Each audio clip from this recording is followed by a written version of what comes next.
Bonjour tout le monde et je vous souhaite le bienvenue à cette formation continue pour l'hiver 2022, malheureusement par Zoom. Et Sandy et moi, nous sommes profondément reconnaissants pour votre service et pour votre vocation comme animateur, co-animateur, animatrice, co-animatrice, maison hôte. Sans vous, nous n'aurions jamais pu accomplir ce que nous avons accompli, surtout pendant ces 8 derniers trimestres de COVID. Je sais que vous êtes ce soir ou aujourd'hui avec les coachs et vous faites cette formation continue en région. Et j'aimerais personnellement remercier les coachs, leur dévouement, leur partenariat, leur amitié, leur appui dans la mission à laquelle Dieu nous a appelés me touche profondément.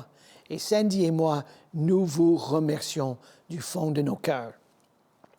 Pour cette formation, j'aimerais faire 3 choses dans ma partie de la présentation. Je sais que vous allez aussi visionner ce que David partage avec nous.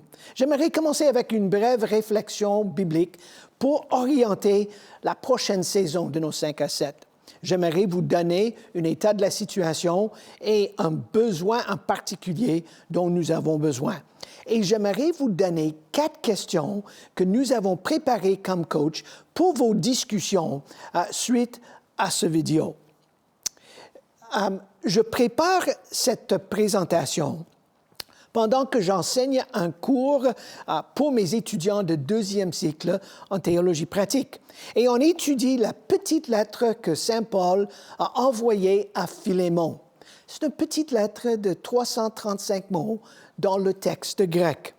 Mais chaque fois que j'étudie cette lettre, que j'enseigne cette lettre, que je suis en discussion avec mes étudiants autour du manuscrit, je suis frappé par la belle description que l'apôtre Paul fait de son bien-aimé compagnon d'œuvre, Philémon. Dans les versets 4 à 7, il reconnaît tout d'abord Philémon et il le reconnaît à cause de son amour et sa foi.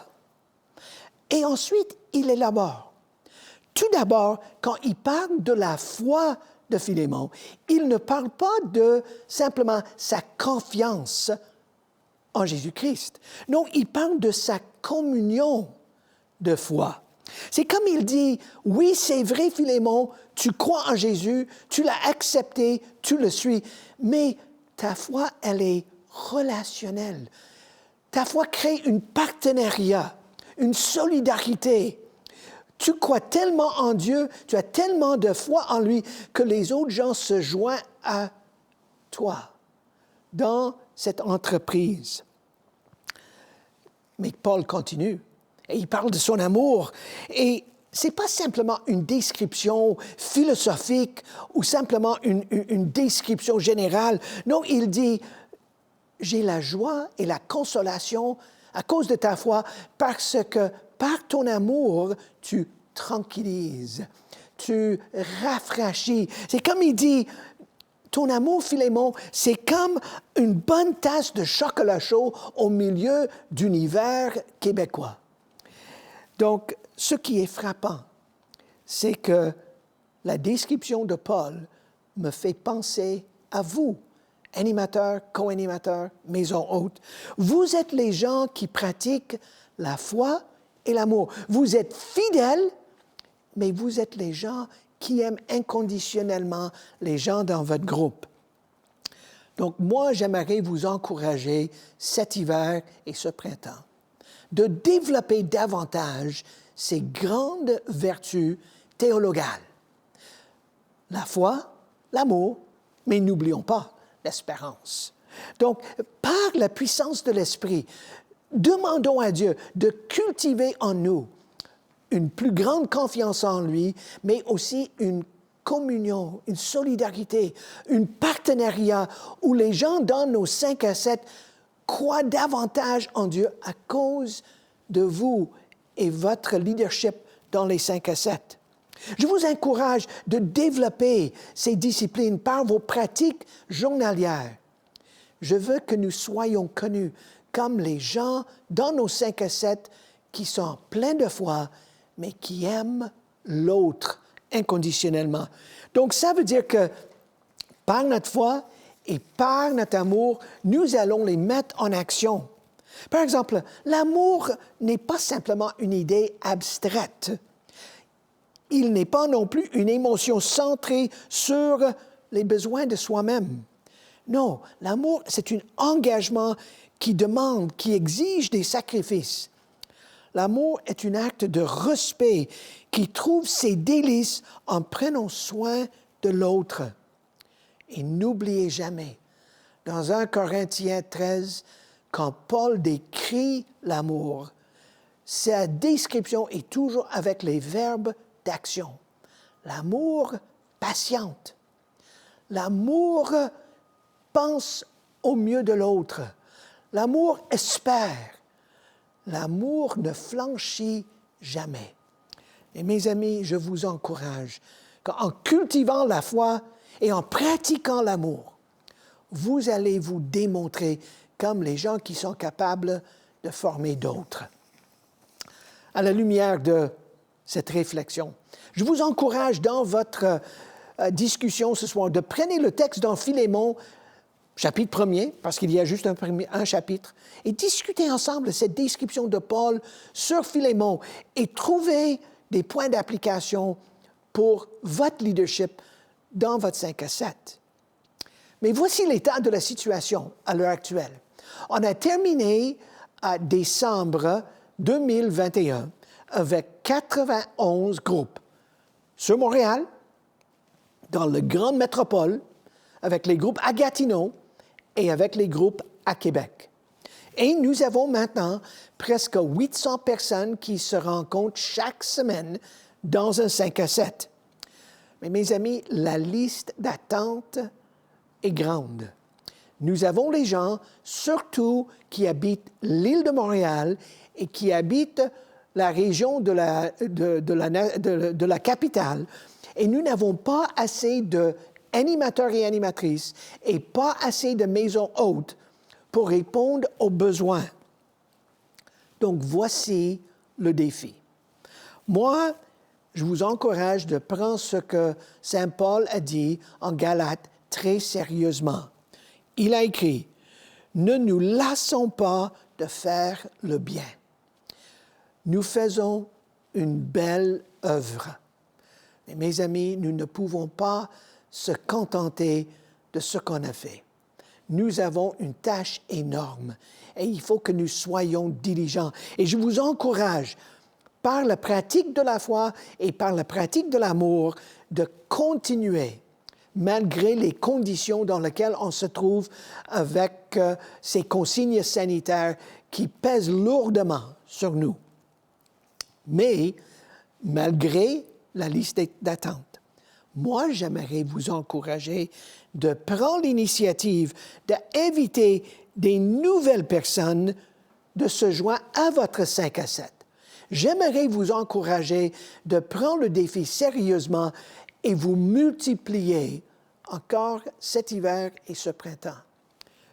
N'oubliez pas, le mot d'ordre pendant le COVID depuis mars 2020, c'est plus petite pour croître. Et je vous encourage de continuer de tendre la main vers l'autre avec la solitude, avec les craintes, avec les inquiétudes, avec les soucis que nos frères et nos sœurs, nos voisins et nos voisines vivent. Le 5 à 7, c'est un excellent médium pour nous de pratiquer l'amour en action et de démontrer une foi de tous les jours. Donc, pour votre discussion avec d'autres animateurs et avec vos coachs, j'aimerais vous donner 4 questions à discuter. Ces questions ont été élaborées avec d'autres coachs et j'aimerais les remercier pour leur contribution.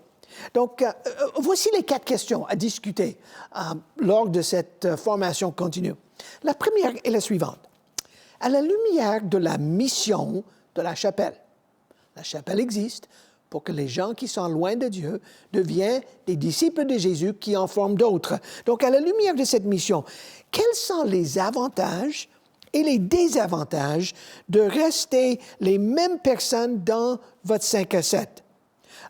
Donc, quels sont les avantages et les désavantages de ne pas avoir d'autres nouvelles personnes dans votre 5 à 7? Discutez honnêtement cette question.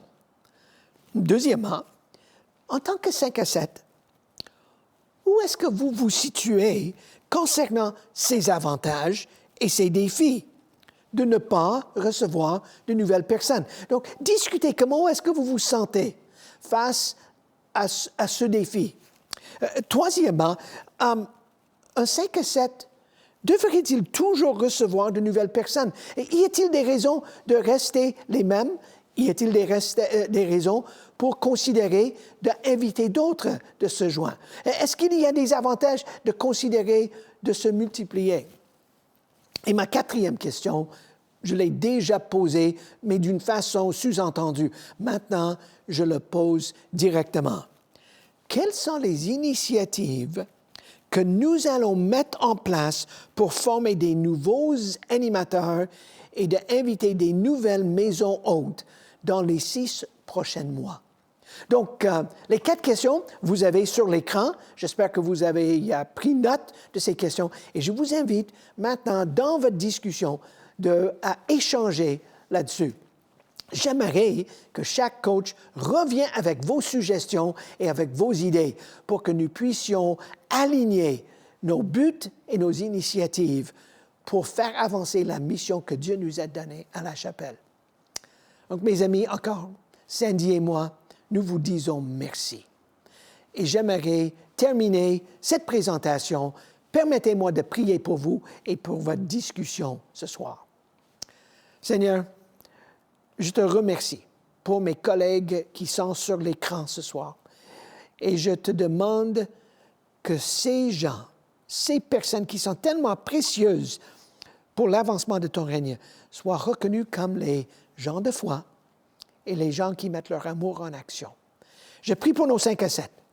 Je prie pour les défis qui sont devant nous. Et nous te demandons de nous diriger pour que lorsque tu t'es dit, toi et toi seul, reçois le crédit. Donc, mes amis, bonne formation, bonne semaine, que le Seigneur vous accompagne. Au revoir. Bonjour tous mes amis des 5 à 7, animateurs, co-animateurs, maison hôte, coach, Glenn, Sandy, tout le monde, bonjour. C'est vraiment un plaisir pour moi de faire cette vidéo-là. D'abord pour vous remercier. On a eu une année extraordinaire au niveau de nos 5 à 7. On a plus de 5 à 7 que jamais, plus de 90 maintenant. C'est vraiment une belle victoire. Et puis ça, c'est grâce à vous. Vous faites un job de fou. C'est vraiment un travail dans l'ombre, les 5 à 7. Mais vous croyez à former des disciples. Puis sans vous, l'Église n'existe pas, vraiment. Dans une ère post-COVID, les 5 à 7, c'est plus que jamais le cœur de l'Église. Donc, vraiment, je veux vous remercier de faire partie de ce ministère-là. On commence une nouvelle année. Des fois, on se dit, est-ce que je rembarque? Est-ce que vous avez pris la bonne décision? Vous avez pris la bonne décision de rembarquer. Pourquoi? Parce que Jésus nous a confié une mission. Allez, faites de toutes les nations des disciples. Baptisez-les au nom du Père, du Fils et du Saint-Esprit. Enseignez-leur ce que j'ai prescrit. C'est notre mission et vous avez choisi d'étreindre la mission du Seigneur encore une fois. Alors, merci, bravo. Je veux regarder à l'avenir avec beaucoup de foi, beaucoup d'enthousiasme. Je crois que cette année, ça va être notre meilleure année.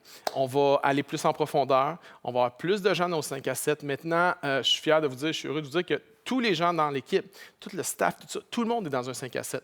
Il y a vraiment une croissance, il y a vraiment un élan qui prend place. Puis, je crois que le Seigneur n'a pas fini avec vous, avec nous. Alors, merci d'être avec nous. Soyez richement ressourcés par cette formation avec Glenn. J'ai hâte de vous voir tout le monde en présentiel. On prie que ça recommence bientôt. Venez nous voir, venez nous visiter, mais en attendant, donnons tout ce qu'on a. Même en Zoom, donnons tout ce qu'on a pour former des disciples. Je vous aime tout le monde. À bientôt.